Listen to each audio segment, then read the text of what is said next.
नमस्कार. संडेच्या रात्री 10च्या बुलेटिनमध्ये प्रेक्षकांचं मनपूर्वक स्वागत. आज दिनांक 31 डिसेंबर 2025 वार बुधवार. बातमीची सुरुवात करूया सुविचार मालेने. स्वतःवर असलेला विश्वास जेव्हा अधिकाधिक घट्ट होतो तेव्हा तोच विश्वास आपल्या आयुष्यातही परावर्तित होतो. आजचा सुविचार आपण बघितला. आता बघूया बातमीपत्रातील ठळक बातम्या. या हेडलाईन्सचे प्रायोजक आहेत बीटीपी यात्रा ग्रुप अमरावती.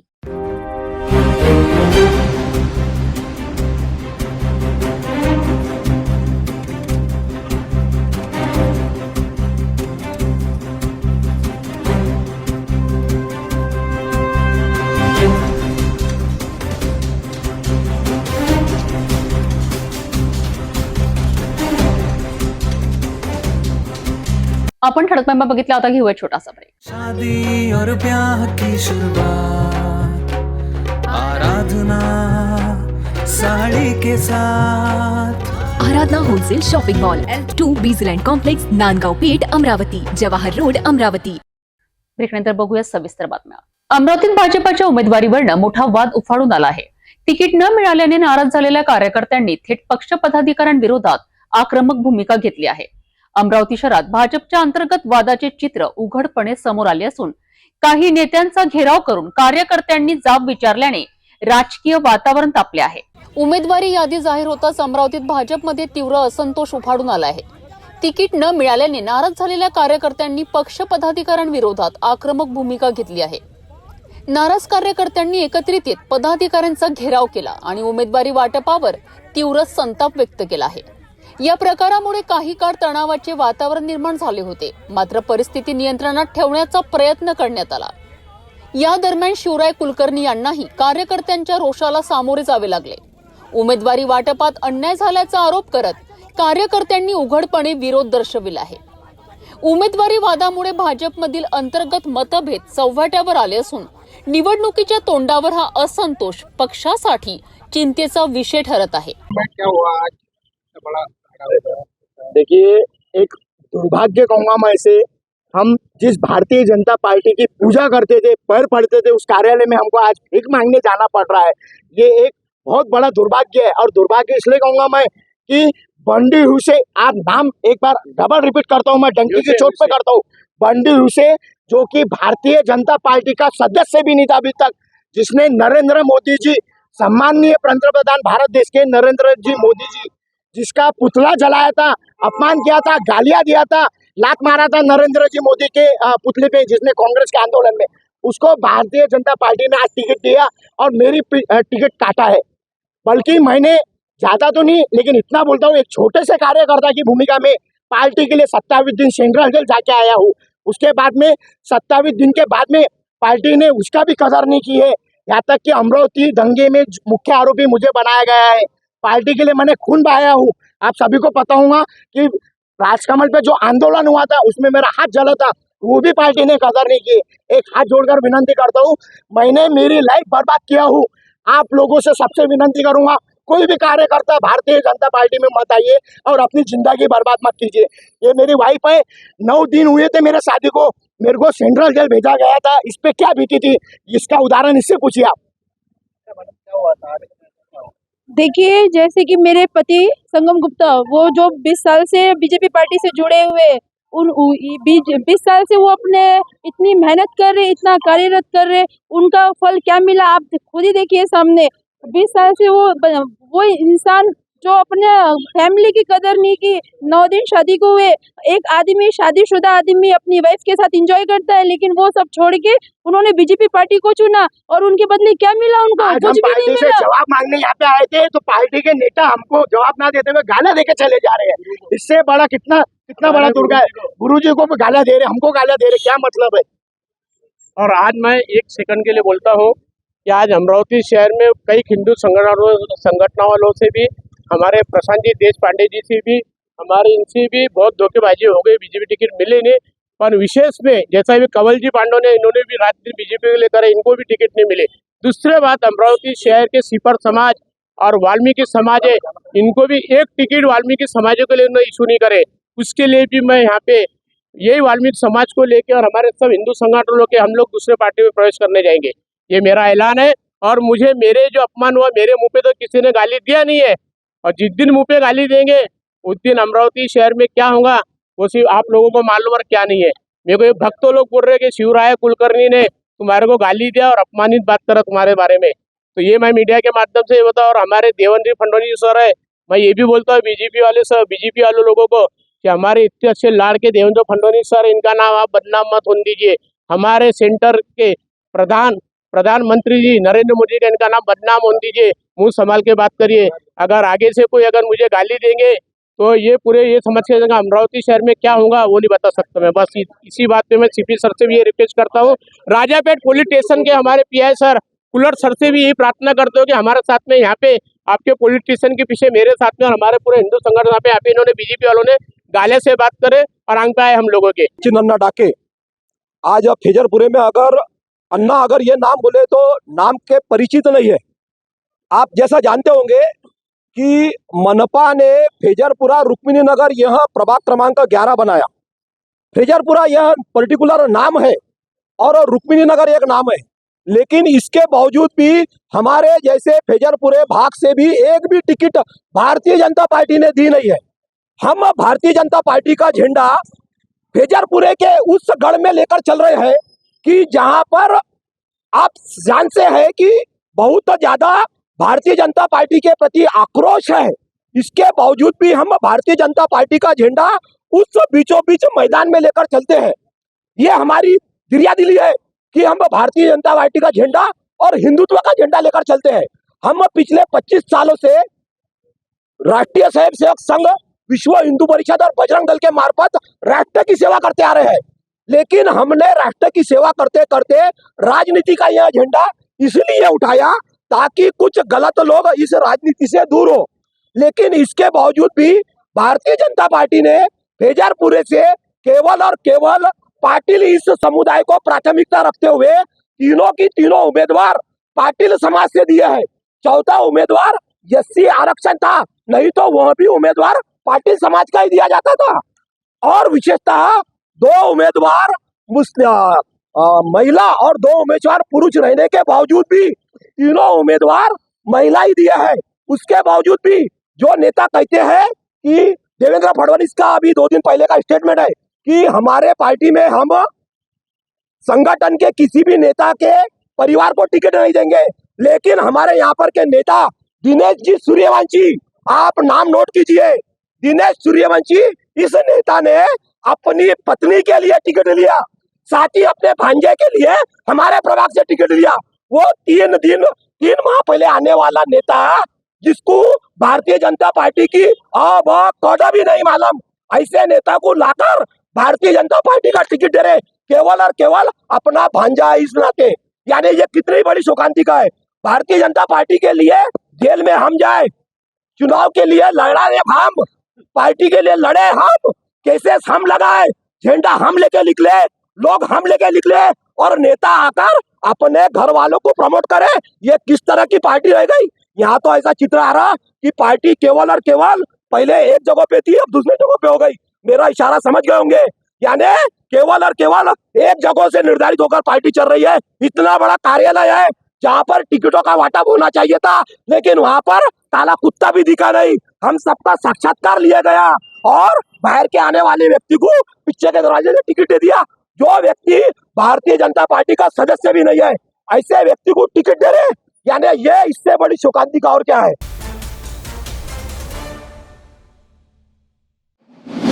प्रभाग क्रमांक 19D मधून युवा स्वाभिमान पार्टीकडून अधिकृत उमेदवारी दाखल केलेले उमेदवार सचिन भेंडे यांच्या उमेदवारीवर भाजप नेते तुषार भारतीय यांनी आक्षेप घेतला आहे।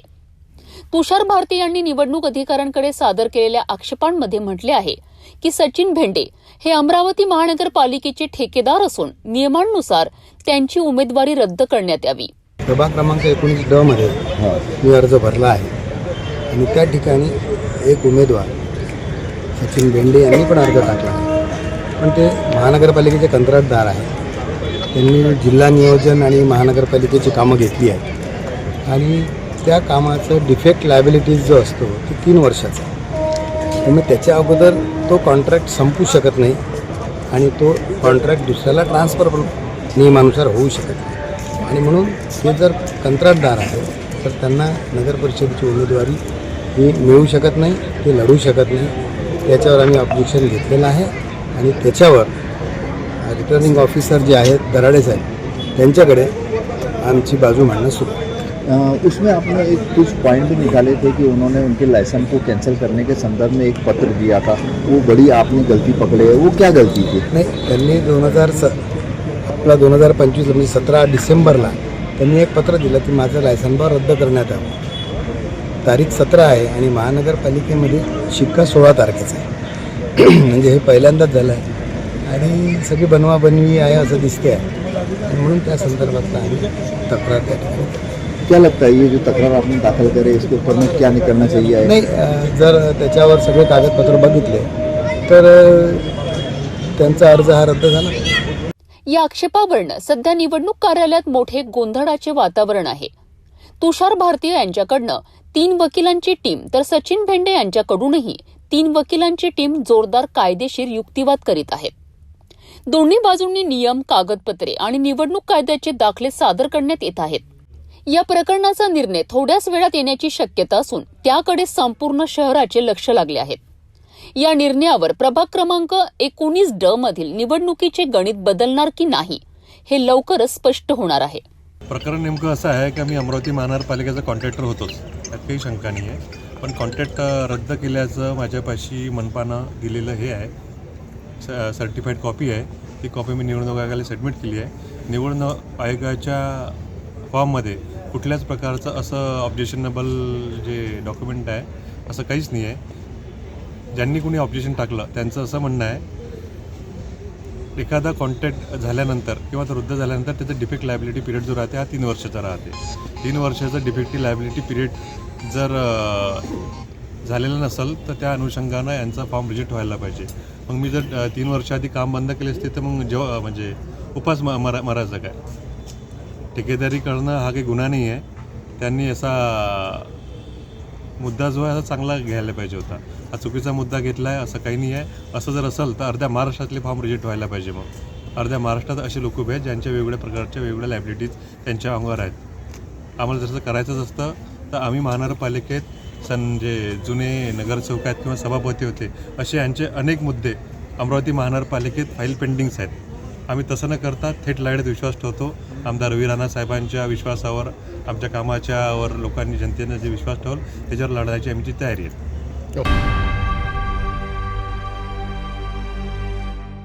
अमरावतीच्या राजकारणात मोठी खळबळ उडाली आहे. माजी पालकमंत्री जगदीश गुप्ता यांनी शिवसेनेच्या विभागीय संपर्क प्रमुख पदाचा राजीनामा दिल्यानंतर शिवसेनेचं मुख्य प्रचार कार्यालय थेट बंद झाल्याचे चित्र दिसत आहे. काय आहे नेमकं प्रकरण पाहूया सविस्तर. अमरावती महानगरपालिका निवडणुकीमध्ये निवडणुकी अगोदरच आता त्याचे परिणाम त्याच्यामुळे म्हणजे ज्यांना तिकीट भेटले आणि जे नाराज झाले ते अद्याप आपण काल बघितले. परंतु आता जी काल पत्रकार परिषद माजी पालकमंत्री जगदीश गुप्ता यांनी घेतली त्यामध्ये त्यांनी स्वतः आपल्या पदाचा शिवसेनेचे संपर्क प्रमुख विभागीय संपर्क प्रमुख पदाचा राजीनामा दिलेला आहे.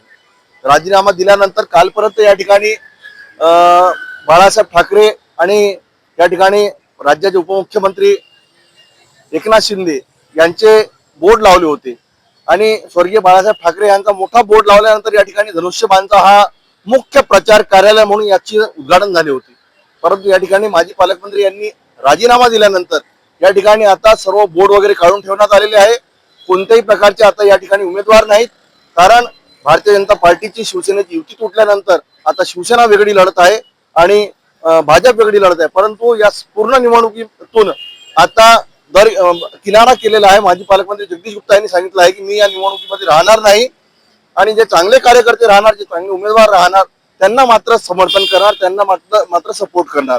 म्हणून आता या कार्यालयामध्ये कोणीच राहणार नसून हे कार्यालय सुद्धा आजपासून बंद झाले. मी कॅमेरा पर्सन जयासोबत नितेश किल्लेदार, सिटी न्यूज, अमरावती. जगदीश गुप्ता यांच्या राजीनाम्यानंतर शिवसेनेचं प्रचार कार्यालय बंद होणं हे अमरावतीच्या राजकारणात महत्वाचं संकेत मानलं जात आहे. या प्रकरणावर शिवसेनेची अधिकृत भूमिका काय असते याकडे सर्वांचे लक्ष लागले आहे.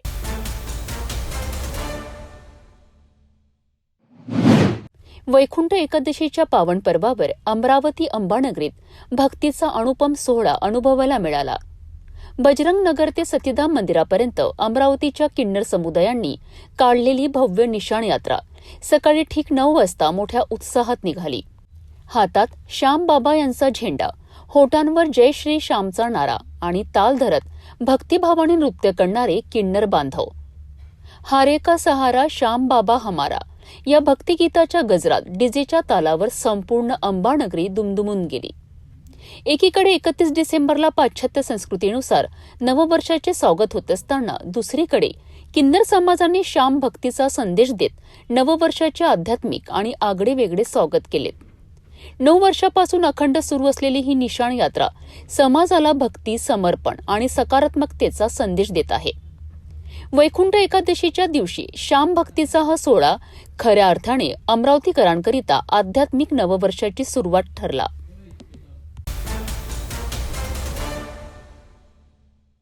धारणी तालुक्यातील शालेय विद्यार्थ्यांच्या क्रीडा गुणांना व्यासपीठ देणाऱ्या तालुकास्तरीय जिल्हा परिषद प्राथमिक शालेय क्रीडा महोत्सव आज मोठ्या उत्साहात आणि जल्लोषात पार पडलाय. शिक्षण विभाग, पंचायत समिती धारणी यांच्या वतीने आयोजित या क्रीडा महोत्सवाचे उद्घाटन आमदार केवलराम काळे यांच्या हस्ते करण्यात आले. जिल्हा परिषद हायस्कूल धारणी येथील मैदानावर तालुक्यातील विविध शाळांमधील विद्यार्थ्यांचा उत्स्फूर्त सहभाग, सांस्कृतिक कार्यक्रम आणि क्रीडा स्पर्धांमुळे संपूर्ण परिसरात उत्साहाचे वातावरण पाहायला मिळाले. धारणी तालुक्यात विद्यार्थ्यांच्या उत्साहाला नवी उंची मिळाली आहे. तालुकास्तरीय जिल्हा परिषद प्राथमिक शालेय क्रीडा महोत्सवाच्या भव्य आणि जल्लोषात शुभारंभ पार पडला आहे.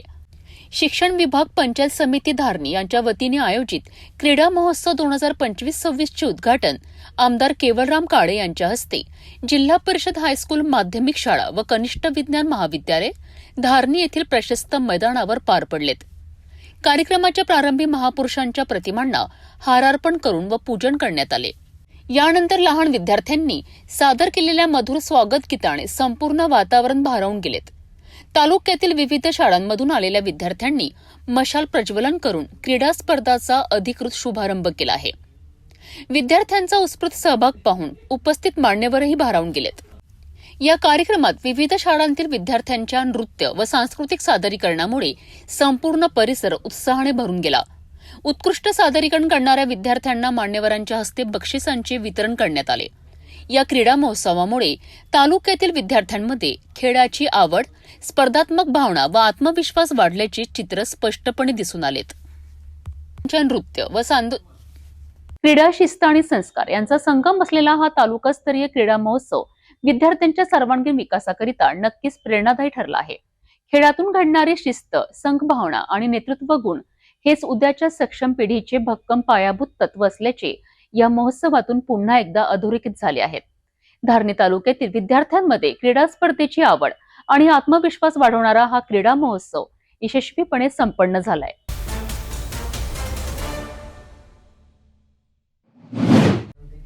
जळकापट तालुका धामणगाव रेल्वे येथे सुरू असलेल्या बैलगाडा शंकरपट स्पर्धेच्या 3ऱ्या दिवशी नागरिकांची तुफान गर्दी पाहायला मिळाली.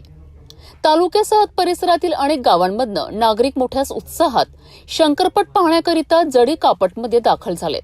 महाराष्ट्रातील विविध भागातून पटशौकीन आपल्या सजवलेल्या बैलजोड्या घेऊन स्पर्धेत सहभागी झाले होते. शिस्तबद्ध नियोजन, सुरक्षिततेची योग्य व्यवस्था आणि उत्कृष्ट आयोजनामुळे शंकरपट स्पर्धेचे सर्वत्र कौतुक होत आहे. या शंकरपट स्पर्धेला खासदार अमर काळे यांनी भेट देत आयोजकांचे विशेष कौतुक केलेत. शंकरपट हा शेतकऱ्यांचा पारंपरिक आणि संस्कृतीशी जोडलेला खेळ असून अशा खेळांचे जतन आणि संवर्धन होणे अत्यंत गरजेचे असल्याचे त्यांनी सांगितले.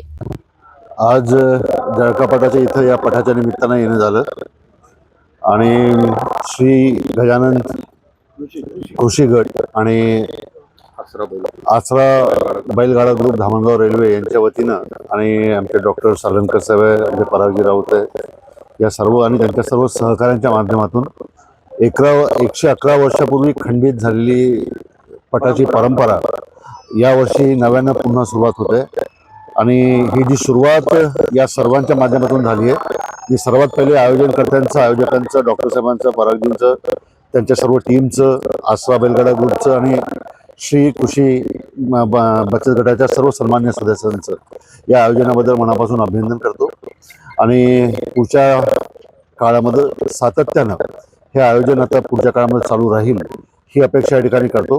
आणि खऱ्या अर्थानं आपण जर शंकरपट म्हटलं तर खऱ्या अर्थानं हा आपला शेतकऱ्यांचा खेळ आहे. आणि फक्त माझी इतकी अपेक्षा राहील सरकारकडनं की अतिशय कठीण दिवसामध्ये आज शेतकरी जीवन जगतोय. जय जवान जय किसान हा नारा आपल्या देशाचे स्वर्गीय पंतप्रधान लालबहादूर शास्त्री यांनी दिला होता. परंतु दुर्दैवानं आज ज्या पद्धतीनं शेतकऱ्यांची परिस्थिती संपूर्ण देशामध्ये आहे, मला या निमित्तानं सरकारकडे फक्त इतकी अपेक्षा करावीशी वाटते की आम्हाला आपली कर्जमाफी नाही पाहिजे. फक्त 2014 जे आश्वासन आपण या देशातल्या जनतेला दिलं होतं की शेतकऱ्याच्या शेतमालाला त्याच्या उत्पादन खर्चावर आधारित हमी भाव, हे जे आश्वासन तत्कालीन तेव्हा पंतप्रधान व्हायच्या पहिले मोदी साहेबांनी दिलं होतं. माझी मोदी साहेबांना नम्र विनंती इतकीच आहे की 11 वर्षापूर्वी देशातल्या शेतकऱ्यांना दिलेलं शेतकऱ्याच्या शेतमालाला त्याच्या उत्पादन खर्चावर आधारित हमी भाव, हे जे त्यांनी वचन दिलं होतं त्या एक वचनाची पूर्तता करावी. आणि ह्या एका वचनाची पूर्तता जर झाली तर मला असं वाटतं की ज्या पद्धतीनं स्वर्गीय लालबहादूर शास्त्रींनी जय जवान जय किसानचा नारा दिला होता, त्याच पद्धतीनं शेतकऱ्यांचे चांगले दिवस या देशामध्ये येतील. त्यामुळे त्या एका वचनाचं, त्या एका आश्वासनाची पूर्तता माननीय मोदी साहेबांच्या माध्यमातून पूर्ण झाली पाहिजे. यावेळी बोलताना खासदार अमर काळे यांनी शेतकऱ्यांच्या सद्यस्थितीवरही भाष्य केलेत. पंतप्रधान नरेंद्र मोदी यांनी 11 वर्षापूर्वी शेतमालाला उत्पादन खर्चावर आधारित भाव देण्याचे आश्वासन दिले होते. मात्र आजही शेतकऱ्यांना त्यांचा लाभ मिळालेला नाही, अशी टीका त्यांनी केली आहे. शेतकऱ्यांना कर्जमाफी नको तर त्यांच्या शेतमालाला योग्य आणि हमीभाव मिळावा, हीच खरी मागणी असल्याचे त्यांनी स्पष्ट केलेत. तसेच शंकरपट हा शेतकऱ्यांचा खेळ असल्याने इतर खेळांप्रमाणेच शंकरपटालाही शासनाचा राजाश्रय मिळावा, अशी मागणी त्यांनी मुख्यमंत्री देवेंद्र फडणवीस यांच्याकडे केली आहे. श्री गजानन कृषी गट यांनी मला 2 महिन्याच्या अगोदर एकदम अध्यक्ष म्हणून पट कमिटीचा, पंच कमिटीचा अध्यक्ष म्हणून नेमलं. त्यावेळी आम्ही इथे ज्यावेळी आलो त्यावेळी इथे एक फूट म्हणजे एक मनुष्य असा 5-5, 6-6 फूट असलेले गड्डे होते. हे गजानन कृषी गटाची मेहनत आहे. आणि आज आम्ही या 111 वर्षानंतरची जी ही संस्कृती होती, या शंकरपटाचं नॉमेनक्लेचर ज्याच्या नावावरून झालेलं होतं, ज्या गावाच्या याच्यावरून झालेलं होतं, जळका पटाचे ज्या गावाला नाव मिळालेलं होतं, अशा शंकरपटाच्या याची पूर्णोक्ती करण्यात यशस्वी झालेलो आहे. आज पटाचा 3रा दिवस आहे आणि आम्हाला खूप भरघोस असा प्रतिसाद मिळालेला आहे. आमच्या अपेक्षेपेक्षा आम्ही 20 ते 25% वरती आहे. हे आम्हाला भगवान नंदी बैलांनी दिलेला आशीर्वाद आहे, त्यांनी आम्हाला ब्लेस केलेला आशीर्वाद आहे. ती परंपरा जुनीच आहे, पण आमचा उत्साह नवीन आहे आणि आमच्या उत्साहाला या सगळ्या लोकांनी साक्षांकित करून आज जो आम्हाला आशीर्वाद दिलेला आहे त्याच्याबद्दल मी खूप खूप मनस्वी धन्यवाद. विशेष म्हणजे या शंकरपट स्पर्धेकरिता थेट अमेरिका येथूनही पाहुणे उपस्थित होते. त्यांनी या पारंपरिक खेळाचे आणि आयोजनाचे मनापासून कौतुक केलेत. जळकापट येथील शंकरपट स्पर्धेमुळे परिसरात उत्साहाचे वातावरण निर्माण झाले असून नागरिकांचा मोठा प्रतिसाद पाहायला मिळत आहे. Hello, my name is Ishan. I came from the UK and I'm here to watch this ox race. I found it very interesting and I saw the bulls went very fast.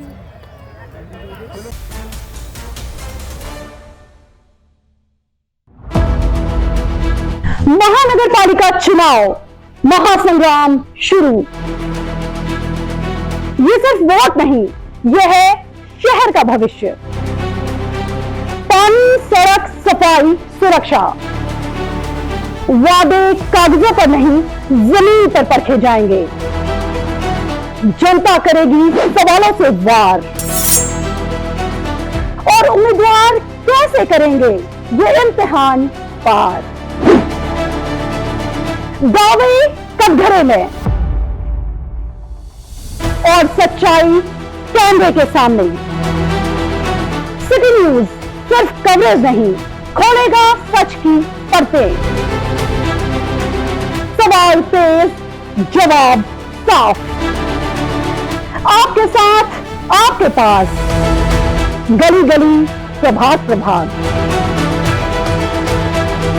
देखिए चुनाव special महासंग्राम।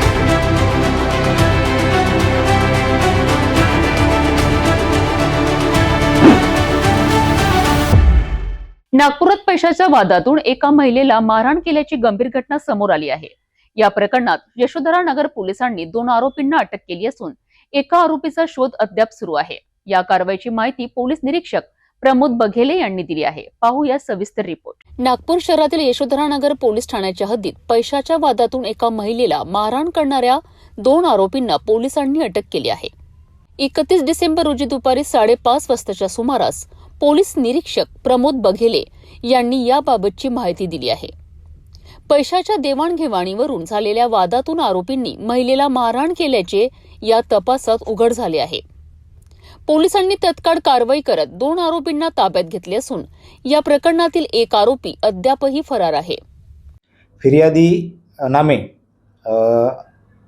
अस्मा परवीन शेख सलीम वय 34 वर्ष, राहणार कुंदनलाल गुप्तानगर, ह्या जखमीसुद्धा आहेत.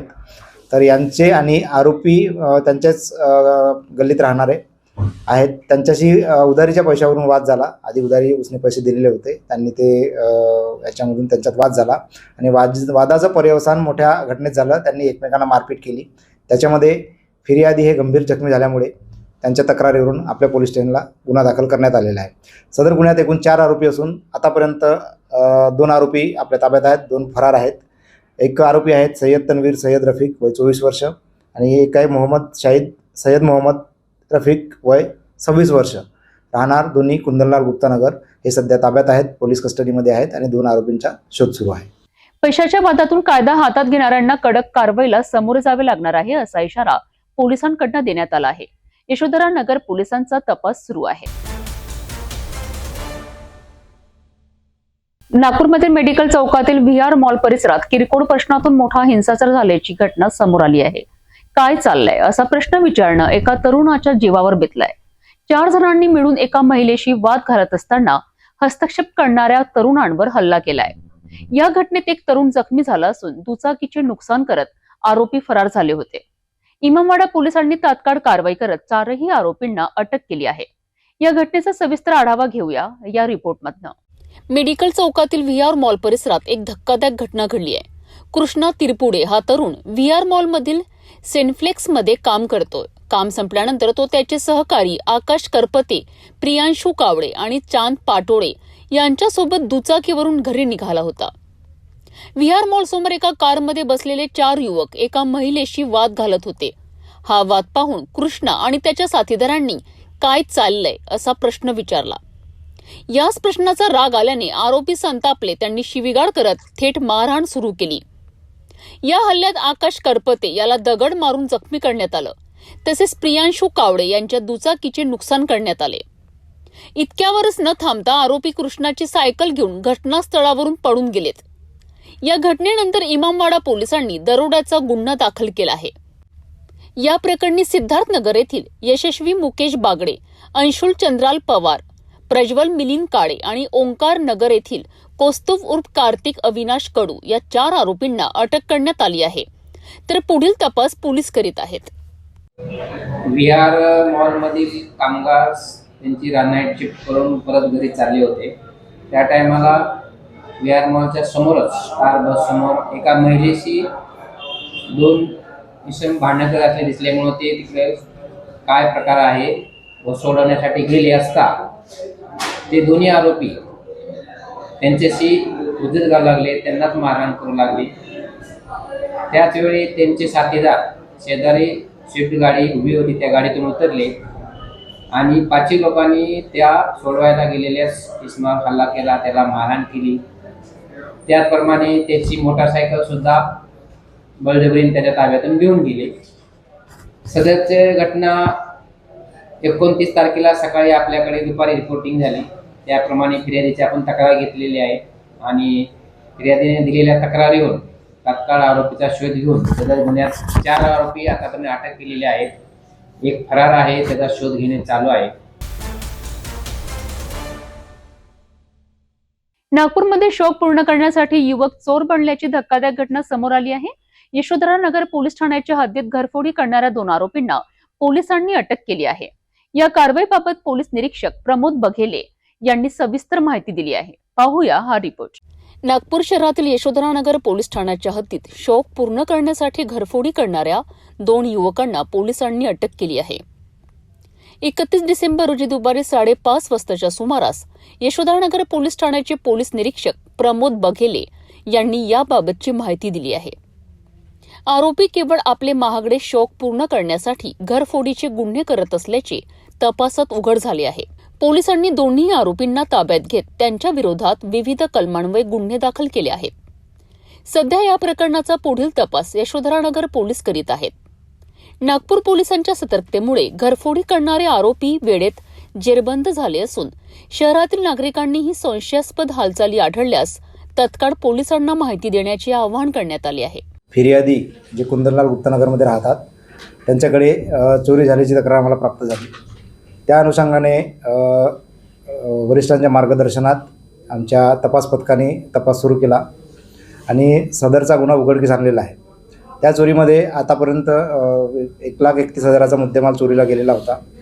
आपल्या तपास पथकाचे अधिकारी अंमलदार यांनी वरिष्ठांच्या मार्गदर्शनाप्रमाणे आरोपी नामे मोहम्मद नूर अन्सारी, नसीरुद्दीन अन्सारी वय 18 वर्ष आणि मोहम्मद जिशान फयाज अन्सारी वय 18 वर्ष, दोन्ही राहणार कुंदनलाल गुप्तानगर यांना ताब्यात घेतलं. त्यांच्याकडे सविस्तर विचारपूस केली असता त्यांनी गुन्ह्याची कबुली दिली आणि त्यांच्याकडून आतापर्यंतच्या तपासात एकूण 81,000चा मुद्देमाल जप्त करण्यात आलेला आहे. तपास सुरू आहे. आरोपीकडे विचारपूस केली असता त्यांनी त्यांचे शौक पूर्ण करण्यासाठी त्यांचे बाहेरचे शौक आहेत, मोबाईल घेणे किंवा बाहेर फिरणे वगैरे, त्याच्यासाठी पैशाची गरज असल्याने चोरी केल्याची कबुली दिलेली आहे. शौकासाठी गुन्ह्यांचा मार्ग स्वीकारणाऱ्यांना पोलिसांचा धाक कायम असल्याचे या कारवाईतून स्पष्ट झाले आहे. नागपूर पोलिसांची कारवाई पुढेही सुरूच राहणार आहे. अंमली पदार्थांच्या तस्करी विरोधात पोलिसांची धडक कारवाई सुरूच आहे. तहसील पोलीस ठाण्याच्या हद्दीत MD अंमली पदार्थांची डिलिव्हरी देण्यासाठी आलेल्या एका तस्कराला तहसील पोलिसांनी रंग्यात अटक केली आहे. ही कारवाई 30 डिसेंबर रोजी रात्री 10 वाजताच्या सुमारास करण्यात आली असून आरोपींकडनं MD जप्त करण्यात आली आहे. तहसील पोलीस ठाण्याच्या हद्दीत अंमली पदार्थ विरोधी कारवाईत मोठे यश मिळाले आहे. वरिष्ठ पोलीस निरीक्षक संजय मेंढे यांनी दिलेल्या माहितीनुसार 30 डिसेंबर रोजी रात्री सुमारे 10 वाजताच्या सुमारास हॉटेल जवळ MD अंमली पदार्थांची डिलिव्हरी देण्यासाठी आलेल्या एका तस्कराला तहसील पोलिसांनी रंगेहात अटक केली आहे. पोलीस कारवाई दरम्यान आरोपीकडनं MD अंमली पदार्थ जप्त करण्यात आला असून आरोपी विरुद्ध संबंधित कलमान्वये गुन्हा दाखल करण्यात आला आहे. या संपूर्ण प्रकरणाचा पुढील तपास तहसील पोलीस करीत असून या कारवाईमुळे शहरात अंमली पदार्थ तस्करांचे धाबे दणाणले आहेत. याबाबतची सविस्तर माहिती वरिष्ठ पोलीस निरीक्षक संजय मेंढे यांनी दिली आहे. पोलीस स्टेशन तहसील येथे अपराध क्रमांक 891/2025 कलम 8 क 21 ब NDPS ॲक्टनुसार गुन्हा दाखल करण्यात आलेला आहे.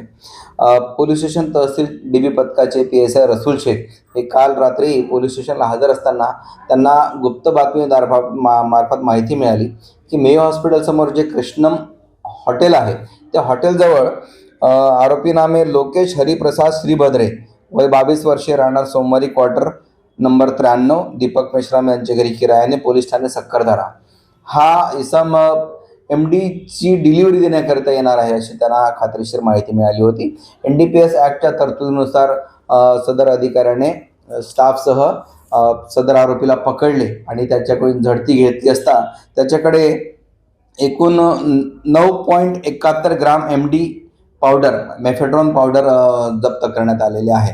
त्याची किंमत एकूण 97,100 रुपये. त्याचप्रमाणे त्याचा एक मोबाईल ज्याची किंमत 10,000 असं एकूण 1,07,100 रुपयाचा मुद्देमाल त्याच्याकडून जप्त केलेला आहे. सदर आरोपी हा MDची तस्करी करत आहे अशी खात्रीशीर माहिती मिळाल्याने आपण ती कारवाई केलेली आहे. तो कोणाला डिलिव्हरी देण्याकरता आला होता त्याचप्रमाणे त्यांनी ते MD पावडर कोणाकडून मिळवले होते किंवा त्याला कोण दिले होते याबाबत आज आम्ही PSI रसूल शेख यांनी सदर आरोपीला कोर्टामध्ये हजर करून 2 दिवसाचा PCR मिळवलेला आहे आणि याबाबत आम्ही पुढील तपास करीत आहोत. आरोपीवर यापूर्वी कोणताही गुन्हा दाखल नाही आहे. तरीसुद्धा तो अशा गुन्हेगारी प्रवृत्तीच्या अंमली पदार्थाच्या तस्करीसारख्या गुन्ह्यामध्ये कसा काय अडकला याबाबत सुद्धा आम्ही सखोल तपास करत आहोत. एमडी तस्करी प्रकरणी अटक करण्यात आलेल्या आरोपींविरुद्ध तहसील पोलीस ठाण्यात गुन्हा दाखल करण्यात आला असून पुढील तपास पोलीस करीत आहेत. शहरात अंमली पदार्थांच्या वाढत्या विळख्याला रोखण्याकरिता पोलिसांकडनं अशाच कठोर कारवाया सुरू राहणार असल्याची माहिती तहसील पोलीस ठाण्याचे वरिष्ठ पोलीस निरीक्षक संजय मेंढे यांनी दिली आहे. नागपुरातून एक अत्यंत धक्कादायक आणि संतापजनक घटना समोर आली आहे. विश्वास, प्रेम आणि ओळखीच्या आड एका युवतीवर अत्याचार केल्याचा गंभीर आरोप उघडकीस आला असून या घटनेने संपूर्ण शहर हादरून गेले आहे. नेमकं काय आहे हे प्रकरण आणि पोलिसांनी कोणती कारवाई केली आहे, पाहूया ह्या सविस्तर वृत्तात. नागपुरातून एक धक्कादायक आणि संतापजनक घटना समोर आली आहे. ढोल ताशा पथकाच्या माध्यमातून ओळख झालेल्या एका युवकाने विश्वासघात करत युवतीवर अत्याचार केल्याची गंभीर घटना उघडकीस आली आहे. मिळालेल्या माहितीनुसार नागपुरातील एका ढोल ताशा पथकात सहभागी असलेल्या युवतीची त्याच पथकातील एका युवकासोबत ओळख झाली. ही ओळख पुढे प्रेम संबंधात रूपांतरित झालीत. याच विश्वासाचा गैरफायदा घेत या युवकाने युवतीला एका हॉटेलमध्ये नेले. तेथे कोल्ड्रिंकमध्ये नशेचे औषध टाकून तिच्यावर अत्याचार करण्यात आला. तसेच तिचे अश्लील फोटो व व्हिडिओ काढण्यात आल्याचा आरोप आहे. घटना उघडकीस आल्यानंतर पीडित युवतीने तहसील पोलीस ठाण्यात तक्रार दाखल केली आहे. तक्रार मिळताच पोलिसांनी तत्काळ हालचाली करत अवघ्या 2 तासात पीडितेची पंचनाम्यात चौकशी पूर्ण केली आहे. पीडितेच्या तक्रारीवरून संबंधित आरोपी विरोधात गंभीर स्वरूपाचा गुन्हा दाखल करण्यात आला आहे. आम्ही पोलीस उपनिरीक्षक पल्लवी गोसावी, नेमणूक पोलीस ठाणे तहसील नागपूर शहर, पोलीस ठाणे अपराध क्रमांक 890/2025 कलम 123 64 352 351 3 भारतीय न्याय संहिता 2023 नुसार गुन्हा दाखल करण्यात आलेला आहे. सदर गुन्ह्यातील पीडिता ही ढोल ताशा पथकामध्ये तिची एका आरोपीसोबत म्हणजे मुलासोबत ओळख झाली. त्या ओळखीचं रूपांतर प्रेमामध्ये झाले तर ते एकमेकांशी बोलू लागले. त्यानंतर यातील आरोपिताने पीडितेस वारंवार एका खाजगी हॉटेलमध्ये नेऊन तिच्यावर शारीरिक अत्याचार केले आणि त्याच हॉटेलमध्ये त्यानं कोल्ड्रिंक्समध्ये गुंगीकारक औषध देऊन पीडितेचा असहाय्यतेचा फायदा घेऊन त्याचे न्यूड फोटो बनवले, आक्षेपार्ह व्हिडिओ बनवले. त्यानुसार पीडितेला वारंवार धमकी देऊन तिला जीवे मारण्याची धमकी देऊन धमकावून तिच्याबरोबर शारीरिक संबंध केले. तशा ह्याच्यावरून पोलीस ठाणे सदरचा गुन्हा दाखल करण्यात आलेला आहे. याचा तपास आम्ही स्वतः करत असून यामध्ये काल दिनांक 29/12/2025 रोजीच आरोपीस तात्काळ अटक करण्यात आलेली आहे. आज आरोपीस कोर्टासमक्ष हजर केले. त्यानुसार माननीय न्यायालयाने आरोपीचा 4 दिवसाचा PCR मंजूर केलेला आहे. वर्षाच्या अखेरच्या दिवशी पेंच व्याघ्र प्रकल्पातील चोरबाहुली गेटवर पर्यटकांना वाघांचे दुर्मिळ आणि अविस्मरणीय दर्शन घडले आहे. एकाच दिवशी 2 वाघ आणि थेट शिकारीचा थरार, पाहूयात हा खास रिपोर्ट. वर्षाच्या अखेरच्या दिवशी निसर्गाने पर्यटकांना दिली अविस्मरणीय भेट. पेंच व्याघ्र प्रकल्पातील चोरबाहुली वनपरिक्षेत्रात जंगलातील प्रमुख वाघ T98 आणि T108 एकाच दिवशी पर्यटकांसमोर अवतरलेत. वाघांच्या नियमित दर्शनासाठी ओळखल्या जाणाऱ्या चोरबाहुली गेटवर 31 डिसेंबर रोजी सफारीसाठी गेलेल्या पर्यटकांचा आनंद द्विगुणित झालाय. या सफारी दरम्यान वाघ T108 ने सांबाराची शिकार केल्यानंतर ते भक्ष्य खातानाचे थरारक दृश्य पर्यटकांना प्रत्यक्ष पाहायला मिळालेत. जंगलातील नैसर्गिक जीवनचक्राचा हा क्षण अनेक पर्यटकांच्या कॅमेऱ्यात कैद झाला आणि ही सफारी वर्षातील सर्वात स्मरणीय ठरली आहे. नागपूर येथील जरीपटका परिसरातील हरकित सिंग कलसी यांनी ही सफारी आतापर्यंतच्या सर्व अनुभवांपैकी सर्वोत्तम असल्याचे सांगितले. तसेच जिप्सी चालक सिद्धार्थ नारनवरे आणि गाईड अंकित निकुरे यांच्या मार्गदर्शनाचे त्यांनी विशेष कौतुक केलेत. चोरबाहुली गेटमध्ये समृद्ध जैवविविधता, वाघांचे नैसर्गिक वर्तन आणि सुरक्षित सफारी व्यवस्थेमुळे पर्यटकांचा ओढा दिवसेंदिवस वाढत आहे.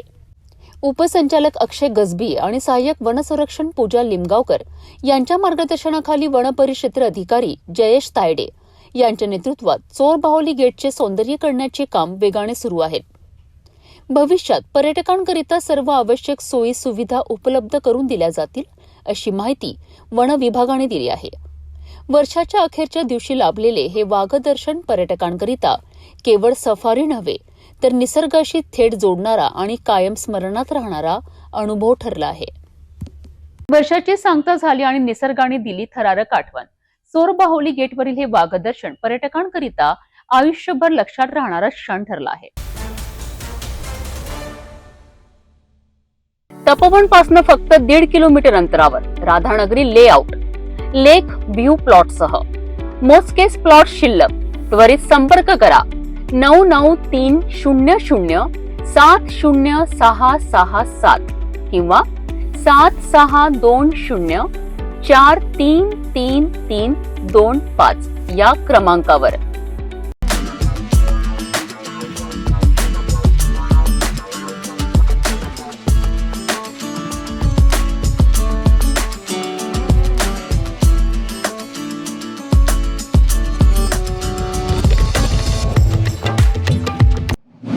भंडाऱ्यातून माणुसकी हादरवणारी आणि अंतःकरण सुन्न करणारी घटना समोर आली आहे. राजापूर नाकाडोंगरी मार्गावरील दुर्गा मंदिर परिसरात एका नवजात अभ्रकाचा मृतदेह आढळून आल्याने संपूर्ण शहरात खळबळ उडाली आहे. देवाच्या दारी अशा निष्पाप जीवाचा अंत झाल्याने नागरिकांमध्ये संतापाची लाट उसळली असून या निर्दयी कृत्यामागे नेमकं कोण आहे हा प्रश्न आता सर्वांनाच पडला आहे. नेमकं काय घडलं आहे, पोलिसांचा तपास कुठपर्यंत पोहोचला आहे, जाणून घेऊया प्रतिनिधी साहिल रामटेके यांच्या रिपोर्टमधनं. भंडाऱ्यात माणुसकीला काळीमा फासणारी धक्कादायक घटना समोर आली आहे. राजापूर नाकाडोंगरी मार्गावरील दुर्गा मंदिर परिसरात पहाटेच्या सुमारास एका नवजात अभ्रकाचा मृतदेह आढळून आल्याने संपूर्ण शहरात खळबळ उडाली आहे. देवाच्या दारी मंदिर परिसरात निष्पाप बाळाचा असा अंत झाल्याने नागरिकांमध्ये तीव्र संताप व्यक्त केला जात आहे.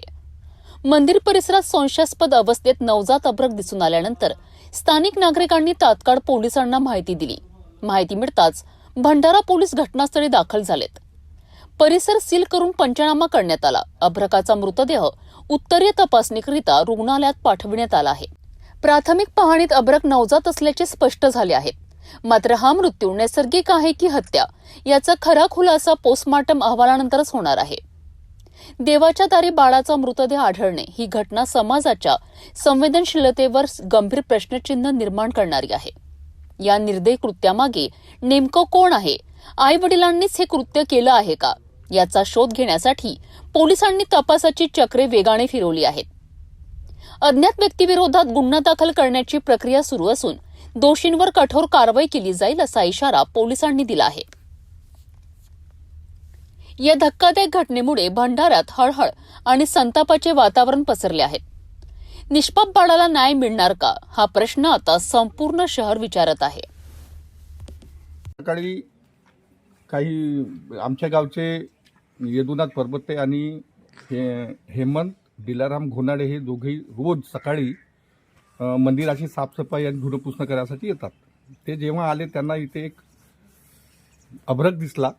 त्यांनी मला फोन केला म्हणून मी इथे आलो आणि पाहिलं तर तिथे एक माता राणी दुर्गा मातेच्या काय म्हणतात त्याला मूर्तीच्या शेजारी जो ओटा आहे त्याच्या शेजारी उजव्या बाजूला एक अभ्रक ठेवलेला होता, कपड्यामध्ये गुंडाळलेला. तो जिवंत होता काय? मी आलो त्यावेळी जिवंत नव्हता. निष्पाप बाळाचा असा अंत ही केवळ एक घटना नसून समाजाच्या संवेदनशीलतेवर उमटलेला काळा डाग आहे. पोस्टमॉर्टम अहवालानंतर या प्रकरणाचा खरा उलगडा होणार असला तरी दोषींवर तात्काळ आणि कठोर कारवाई व्हावी अशी मागणी नागरिकांकडून जोर धरत आहे. भंडारा पोलीस तपासाची चक्रे वेगाने फिरवत असून या घटनेतील सत्य लवकरच समोर येईल अशी अपेक्षा व्यक्त केली जात आहे.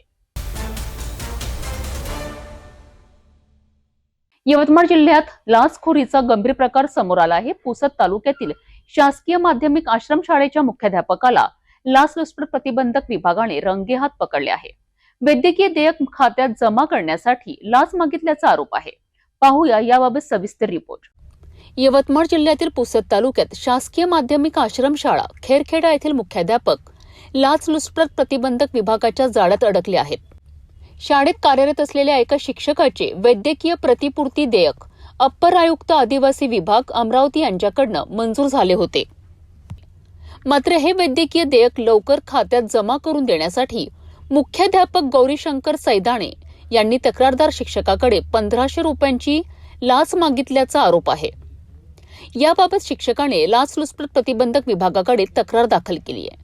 22 डिसेंबर रोजी लाचलुचपत प्रतिबंधक विभाग अमरावती परिक्षेत्र यांनी सापळा रचून मुख्याध्यापक गौरीशंकर सैदाणे यांना रंगेहात ताब्यात घेतले. ही कारवाई पोलीस अधीक्षक बापू बांगर, अप्पर पोलीस अधीक्षक सचिंद्र शिंदे आणि उपअधीक्षक अभय आष्टेकर यांच्या मार्गदर्शनाखाली करण्यात आली.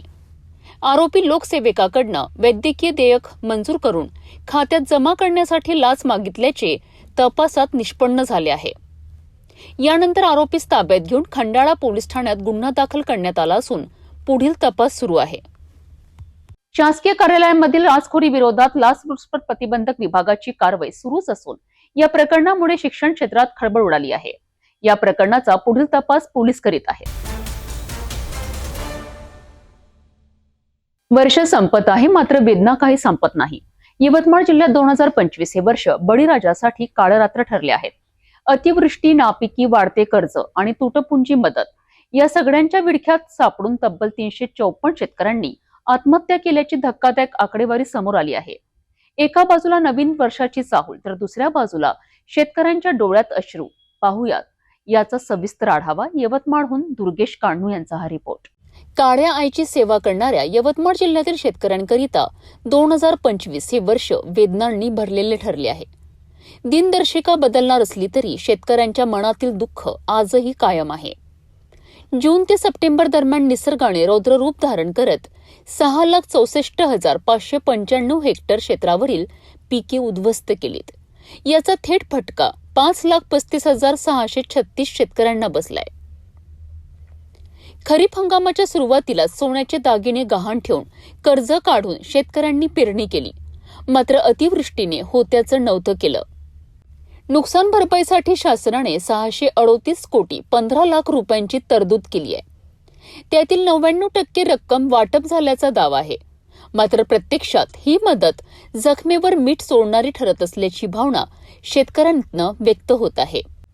पिके हातातून गेली, कर्जाचा डोंगर वाढत गेला आणि नैराश्यातून बाहेर पडण्याचा मार्ग न सापडल्याने 2025 या एकाच वर्षात 354 शेतकऱ्यांनी आत्महत्या केल्याची शासकीय नोंद जिल्ह्याला हादरवणारी आहे. यवतमाळ जिल्हा शेतकरी आत्महत्येची राजधानी म्हणून ओळखला जातो. यावर्षी कापसाचे पीक अर्ध्यावर आले, खर्च दुप्पट झाला, मात्र मिळालेली मदत अत्यंत तुटपुंजी असल्याचा आरोप शेतकरी नेत्यांकडून होत आहे. वेदना कितीही मोठ्या असल्या तरी बळीराजा हार मानत नाही. नवीन वर्षात निसर्ग साथ देईल आणि चांगले दिवस येतील याच आशेवर शेतकरी पुन्हा एकदा नांगराची मूठ हातात घेण्यासाठी सज्ज झाला आहे. सुनील मधुकर राऊत, मुक्काम अंतरगाव. यंदा शेती आपला पयाटी, सोयाबीन, तूर. यंदा शेती बी आपलं सोयाबीन पिकली नाही, कापसाचे भाव नाही आहे. माझ्याजवळ 17 एकर जमीन आहे. माझी 10 एकर पयाटी आहे. 10 एकर पयाटी, 7 एकर सोयाबीन आहे. योग्य भाव द्यावा ही माझी विनंती आहे. नवीन वर्ष उंबरठ्यावर उभं आहे, परंतु शेतकऱ्यांच्या प्रश्नांची उत्तरं अजूनही प्रलंबितच आहे. 2026 हे वर्ष तरी बळीराजासाठी दिलासादायक ठरेल का, हा प्रश्न आज प्रत्येक शेतकरी कुटुंब विचारत आहेत. भोकरदन तालुक्यात प्रशासनाविरोधात असंतोष उफाळून आला आहे. शेतकऱ्यांच्या मागण्यांकरिता आंदोलन करणाऱ्या सरपंचावर आणि त्यांच्या सहकाऱ्यांवर गुन्हे दाखल झाल्याने तालुक्यात संतापाची लाट उसळली आहे. डोळ्याला पट्टी आणि हातात दोरी बांधून करण्यात आलेले अनोखे आंदोलन आता जेलभरो आंदोलनात बदलले आहेत. पाहूया याबाबत सविस्तर रिपोर्ट. भोकरदन तालुक्यात शेतकऱ्यांच्या प्रश्नांवरून प्रशासन आणि जनतेत तीव्र संघर्ष निर्माण झाला आहे. शेतकऱ्यांच्या विविध मागण्यांसाठी सामाजिक कार्यकर्ते विकास जाधव आणि बळीराजा फाउंडेशनचे नारायण लोखंडे यांनी भोकरदन तहसील कार्यालयासमोर सलग 5 दिवस आमरण उपोषण केले होते. या उपोषणात विहिरीचे मस्टर सुरू करणे, शेतकऱ्यांसाठी गाय गोठा योजना राबविणे अशा न्याय मागण्या करण्यात आल्या होत्या. मात्र प्रशासनाने या आंदोलनाकडे सुरुवातीला पूर्णपणे दुर्लक्ष केल्याचा आरोप आंदोलकांनी केला आहे. प्रशासनाच्या उदासीनतेविरोधात सरपंच मंगेश साबळे यांनी डोळ्याला पट्टी बांधून हातात दोरी धरून डफली वाजवत प्रशासनाला जागे करण्यासाठी अनोखे आंदोलन केलेत. यानंतर प्रशासनाने मागण्या मान्य करत उपोषण सोडविलेत. मात्र उपोषण संपल्यानंतर अवघ्या 3 दिवसातच नायब तहसीलदारांनी सरपंच मंगेश साबळे आणि त्यांच्या 12 सहकाऱ्यांवर शासकीय कामात अडथळा आणल्याचा गुन्हा दाखल केल्याने तालुक्यात तीव्र संताप व्यक्त केला जात आहे. या कथित अन्यायकारक कारवाईच्या निषेधार्थ भोकरदन येथे जेल भरो आंदोलन करण्यात आले. छत्रपती शिवाजी महाराजांच्या पुतळ्यापासून तहसील कार्यालयापर्यंत मोर्चा काढण्यात आला. यावेळी आंदोलकांवरील गुन्हे मागे घ्या अशा जोरदार घोषणा देत प्रशासनाविरोधात संताप व्यक्त करण्यात आलाय. आंदोलकांचे म्हणणे आहे की शेतकऱ्यांच्या न्याय मागण्यांकरिता आवाज उठवणाऱ्यांवर गुन्हा दाखल करणे हा लोकशाहीचा गळा घोटण्याचा प्रकार आहे.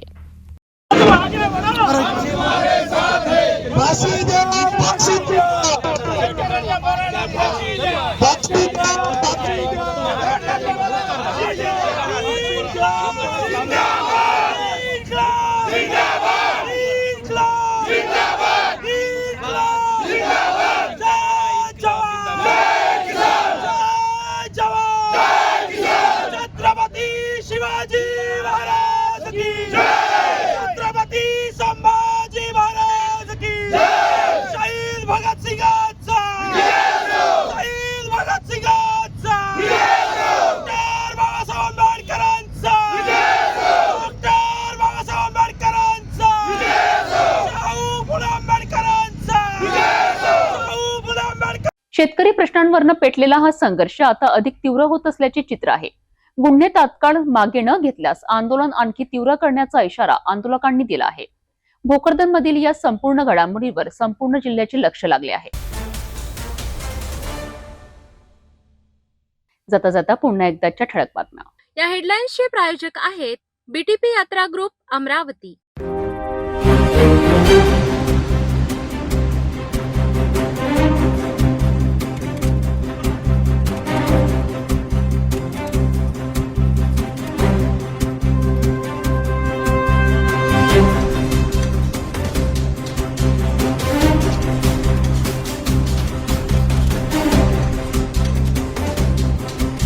आपण आता सिटी चॅनल आपल्या टीव्हीवर बघू शकता. यामध्ये next channel 117, Jio channel 872, GTPL channel 73, Fastway channel 256 वर बघू शकाल. आता अमरावती जिल्ह्यानंतर विदर्भ आणि महाराष्ट्राचे दर्शक घर बसल्या आपल्या केबल टीव्हीवर सिटी न्यूज बातमी पाहू शकाल. यामध्ये Chhatrapati Sambhajinagar NST setup box number 14, Yavatmal setup box number 12, Washim setup box number 26, Nanded setup box number 17, Mahur setup box number 7, Akola रारसी setup box number 899, Bhandara NST setup box number 122, तर Chandrapur NST setup box number 117 वर बघू शकाल. लवकरच आम्ही आपल्यापर्यंत पोहोचणार आहोत. जर आपल्या टीव्हीवर सिटी न्यूज दिसत नसेल तर आपण आपल्या केबल ऑपरेटर संपर्क करावा. आपण सिटी न्यूज केबलच्या व्यतिरिक्त युट्यूब, फेसबुक, इंस्टाग्राम आणि ट्विटरवर बघू शकता. याकरिता सोशल मीडिया अकाउंट सबस्क्राईब करा, फॉलो करा, लाईक करा. युट्यूब अकाउंट सबस्क्राईब करण्याकरिता सबस्क्राईब बटनाला क्लिक करा आणि बेल आयकॉन दाबायला विसरू नका, कारण सतत समाचार आपल्यापर्यंत पोहोचणार आहेत. तसेच सिटी न्यूजचे फेसबुक पेज लाईक करा, इंस्टाग्राम आणि ट्विटर हँडल फॉलो करा. आपण व्हॉट्सअपवर सुद्धा सूचना देऊन न्यूज प्राप्त करू शकता. व्हॉट्सअप नंबर स्क्रीनवर येत आहे. हे बातमीपत्र एवढ्यावरच थांबूया. पुन्हा भेटू नवीन घडामोडीसोबत. आपण बघत राहा फक्त सिटी न्यूज. हर खबर पर पैनी नजर, हर मुद्दे पर सटीक वार, यही है सिटी न्यूज की पहचान. जहाँ सच्चाई की आवाज दबाई जाती है, वहाँ सिटी न्यूज उठाता है सवाल. हर स्क्रीन पर, हर प्लेटफॉर्म पर हमारी मौजूदगी बोलती है. सिटी न्यूज हमेशा सच के साथ. महानगरपालिका चुनाव महासंग्राम शुरू. ये सिर्फ वोट नहीं, ये है शहर का भविष्य. पानी, सड़क, सफाई, सुरक्षा. वादे कागजों पर नहीं, जमीन पर परखे जाएंगे. जनता करेगी सवालों से वार. और उम्मीदवार कैसे करेंगे ये इम्तिहान पार. दावे कटघरे में और सच्चाई कैमरे के सामने. सिटी न्यूज सिर्फ कवरेज नहीं, खोलेगा सच की परतें. सवाल तेज, जवाब साफ. आपके साथ, आपके पास, गली गली, प्रभाग प्रभाग.